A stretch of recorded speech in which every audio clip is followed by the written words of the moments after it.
Senhor, tudo bem com você? Hoje eu quero te contar um pouco sobre uma coisa que eu ainda estou tentando entender, mesmo morando no Brasil há algum tempo. É um negócio que está em todo lugar, que todo mundo comenta, que é elogiado e criticado ao mesmo tempo. O famoso jeitinho brasileiro.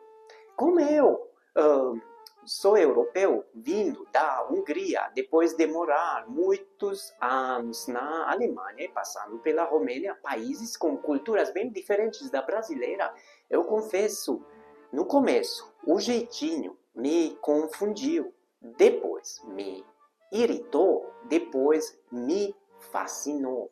E hoje eu quero dividir com você o que eu aprendi sobre isso e como esse jeitinho pode ser tanto uma salvação quanto uma armadilha.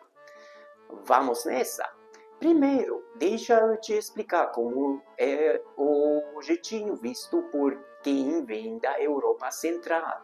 Na Alemanha, por exemplo, as coisas funcionam por regras. Exatamente, por regras. Tem uma filha? Respeite.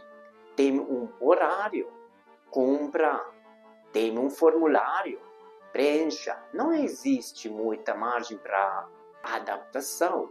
Se o ônibus está marcado para sair às 1h12, ele vai sair às 1h12.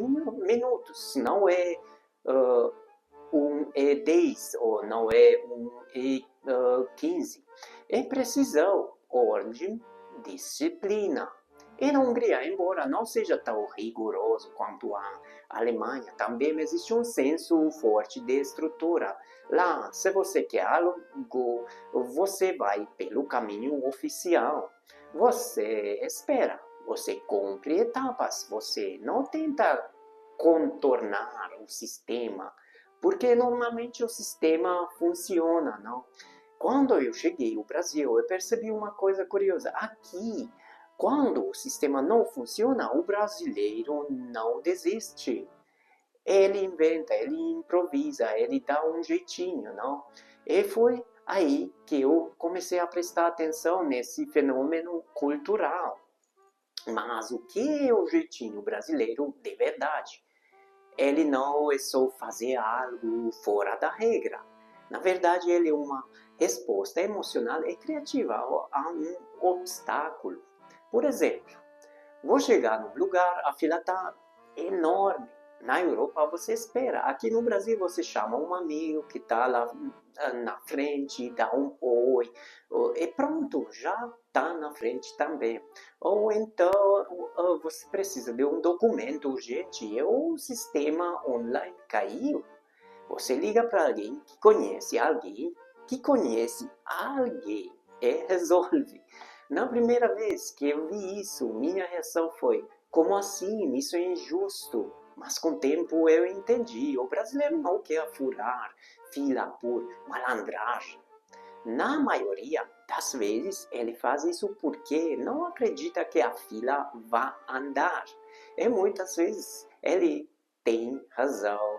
E aí vem uma pergunta que eu sempre me faço: o jeitinho é bom ou é ruim? A resposta que eu encontrei é: depende. Ele é bom quando é criatividade diante da adversidade. Quando a pessoa dá um jeito de fazer algo funcionar sem prejudicar ninguém. É o técnico que conserta um aparelho sem a peça original, mas encontra uma solução. É a mãe que, sem muito dinheiro, inventa uma fantasia de carnaval com papel e fita adesiva. Mas ele é ruim quando vira desculpa para furar regra que protege todo mundo. Como passar na frente no hospital, não pagar imposto, subornar a guarda, colar na prova. A linha é muito fina. E por isso que para um europeu isso tudo é um campo bem minado. Na Alemanha, por exemplo, o valor supremo é a ordem. Na Hungria é a responsabilidade. Na Romênia talvez é a resiliência. E no Brasil é a flexibilidade. A que quem se adapta sobrevive. E olha, isso é muito poderoso. A pandemia, por exemplo, mostrou isso com clareza. Enquanto em alguns países as pessoas travavam esperando instruções, aqui no Brasil já tinha gente fabricando máscara em casa, vendendo comida por WhatsApp, mudando de profissão, ensinando online, fazendo de tudo para não parar. Isso me impressionou demais, mas tem outro lado do jeitinho que eu percebi com o tempo. Ele também poder ser bem cansativo, porque o brasileiro precisa dar um jeitinho o tempo inteiro. Nada é simples. Quer abrir uma empresa? Jeitinho. Quer marcar uma consulta? Jeitinho. Quer pedir um documento? Jeitinho. E aí vem a consequência. O brasileiro nunca relaxa. Ele está sempre negociando, improvisando, resolvendo. É criativo, sim, mas também é exaustivo. Uma coisa que eu aprendi foi a valorizar essa flexibilidade do brasileiro, porque ele vem de um lugar bonito, da vontade de viver, de seguir em frente, de não desistir. Mas também aprendi a valorizar o que eu trago da Europa, a importância de planejar, de cumprir prazos, de ter processos que funcionem.